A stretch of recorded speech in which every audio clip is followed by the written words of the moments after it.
from the Jadam Organic Farming book, a very simple recipe.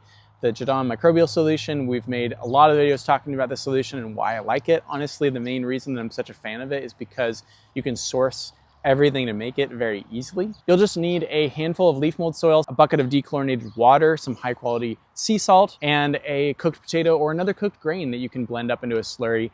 The carbohydrate and sea salt are your food sources for the microbes in the leaf mold soil. Mix these up in your bucket of water. Again, depending on how much you are going to use this, you may or may not need a paint strainer. If you're only using this as a soil drench, you won't need one. Mix these up in a bucket just like you did for the compost extract, but this time, because of the carbohydrates and the small amount of salt, a fermentation process is going to begin.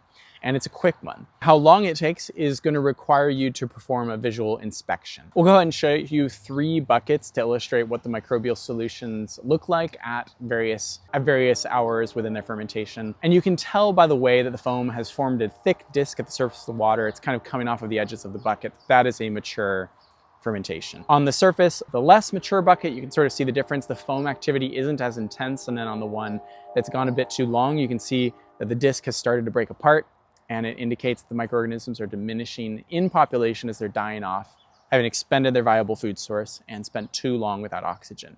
Use this stuff when the foam is at its peak and you've got yourself one of the easiest, most powerful homemade microbial solutions that you can make.